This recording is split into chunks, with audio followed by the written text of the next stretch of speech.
ये कहानी है एक छोटे से गांव किशनपुर की। भले ही ये गांव देखने में छोटा था, परंतु इस गांव का दृश्य मन को मोह लेने वाला था। इसी गांव में कैलाश नाम का एक बूढ़ा व्यक्ति अपनी पत्नी उर्मिला के साथ रहता था। दोनों पति पत्नी मिलकर अपना ढाबा चलाते थे। दोनों बहुत ज्यादा गरीब थे। कैलाश का एक बेटा भी था, गोपाल। गोपाल कैलाश और उर्मिला को अकेला छोड़कर अपनी पत्नी के साथ रहता था। कैलाश और उसकी पत्नी रोजाना की तरह अपने ढाबे पे जाने के लिए निकलते हैं। अरे उर्मिला, सुनती हो? हाँ जी, बोलिए, क्या हुआ? अरे खाना बनाने का सारा सामान रख लिया है ना? हाँ हाँ, सब रख लिया है। कुछ भूली तो नहीं ना? कुछ नहीं भूली जी। दोनों सामान लेकर ढाबे पे पहुँचते हैं और ढाबा खोलने की तैयारी में लग जाते हैं और फिर ढाबा खोल लेते हैं। ढाबा खुले हुए 2 घंटा हो गया, अभी तक कोई ग्राहक नहीं आया है। लगता है आज कुछ भी नहीं बिकेगा। हाँ उर्मिला, तुम सही कह रही हो, मुझे भी यही लग रहा है। वो लोग पूरे दिन की मेहनत के बाद भी सिर्फ 2 से 3 प्लेट खाना ही बेच पाते थे। दोनों शाम को निराश होकर घर लौट आते हैं। उर्मिला कैलाश से कहती है, अजी, अगर ऐसा ही चलता रहा तो हम दोनों बड़ी जल्दी ही कंगाल हो जाएंगे। हाँ, तुम सही कह रही हो उर्मिला। दोनों अगले दिन फिर से सारा सामान लेकर ढाबा खोलने के लिए चले जाते हैं। दोपहर होने आ गई है, अभी तक कुछ भी नहीं बिका है। हे भगवान, आप हमारे साथ ऐसा क्यों कर रहे हो? हमारी मदद करो भगवान। हाँ उर्मिला, बात तो तुम सही कह रही हो। हमारे बच्चों ने भी तो हमारी मदद नहीं की।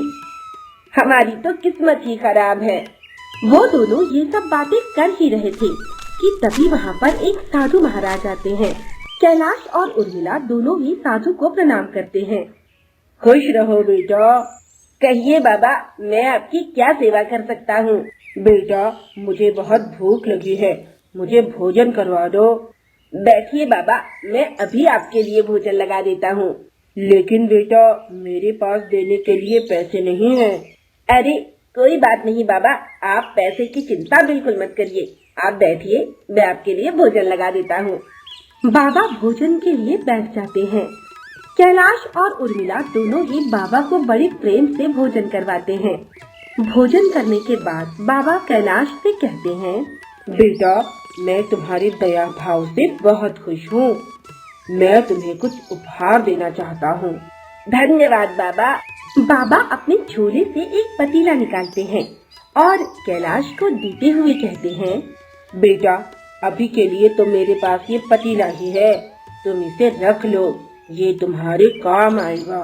इतना सुनकर कैलाश कहता है, ठीक है बाबा, आप कहते हैं तो मैं इसे रख लेता हूँ। बेटा, ये कोई मामूली पतीला नहीं है, मन में सोचने पर इसमें से भोजन निकल आएगा।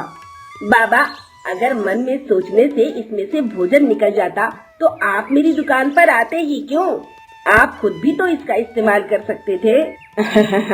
बेटा, तुम इसे रख लो बस। कैलाश और उर्मिला दोनों ही उस पतीले को सम्मान पूर्वक स्वीकार कर लेते हैं और रोजाना की तरह वो दोनों शाम को फिर अपने घर की तरफ निकल जाते हैं। घर पहुंचने पर उर्मिला कैलाश से कहती है, अजी, ऐसा ही चलता रहा तो हम कब तक ढाबा चला पाएंगे? हाँ उर्मिला, तुम सही कह रही हो। मुझे ऐसा लगता है कि अगर हम स्वादिष्ट और नए प्रकार के पकवान बनाएंगे तो हमारे ग्राहक बढ़ सकते हैं। हाँ, पर उसके लिए हमारे पास पैसे ही नहीं है। बात तो सही है उर्मिला। काश हम भी स्वादिष्ट पकवान जैसे पनीर, मिठाई बेच सकते। तभी अचानक से बाबा के दिए हुए पतीले से मिठाई और पनीर बाहर आ जाता है। ये देखकर कैलाश और उर्मिला चौंक जाते हैं। उर्मिला कहती है, अरे, ये तो सही में चमत्कारी पतीला है। आपने जो बोला वो इस पतीले से निकल आया। सही कहती हो उर्मिला, बाबा ने हमें जादुई पतीला दिया है। इसमें जो बोलते हैं वो निकल आता है। कैलाश और उर्मिला दोनों एक दूसरे की तरफ खुशी से देखते हैं। कैलाश उर्मिला से कहता है, उर्मिला, लगता है भगवान ने हमारी सुन ली। अब इस जादुई पतीले की वजह से हम स्वादिष्ट पकवान बना सकते हैं। चलो अब सोने चलते हैं, कल सुबह जल्दी उठना भी तो है। अगले दिन दोनों बड़े उत्साह के साथ अपने काम पर निकलने की तैयारी करते हैं। आज दोनों के पास तरह तरह के भोजन थे। उन्होंने बड़े ही कम दामों पर भोजन को बेचना प्रारंभ किया। अब ढाबा खोलते ही ढाबा पर लोगों की भीड़ इकट्ठा होना शुरू हो गई। सारा भोजन बिक जाता है। शाम को दोनों उत्साहपूर्वक ढाबा बंद करके अपने घर की ओर जाने लगते हैं। तभी उर्मिला कैलाश से कहती है, अजी, वो बाबा हमारे लिए फरिश्ते से कम नहीं थे। हाँ उर्मिला, तुम सही कह रही हो, वो हमारे लिए फरिश्ते से कम नहीं थे। अब कैलाश का ढाबा बहुत ही मशहूर हो गया था। लोग अलग अलग गांव से वहां पर भोजन करने के लिए आने लगे थे। धीरे धीरे कैलाश और उसकी पत्नी उर्मिला भी अमीर होते गए। उनकी अमीरी देखकर उनका बेटा गोपाल भी उनके पास वापस आ जाता है और कहता है, पिताजी, मुझे माफ कर दीजिए। मुझे अपनी गलती का एहसास हो गया है। मैं आज से आपके साथ ही रहना चाहता हूँ। माफी मांगने की जरूरत नहीं है, तुम हमारे साथ रह सकते हो। कैलाश और उसका बेटा गोपाल अब साथ में ही रहने लगे थे। कैलाश ने अब अपने ढाबे पर गरीबों को मुफ्त खाना खिलाना भी शुरू कर दिया था।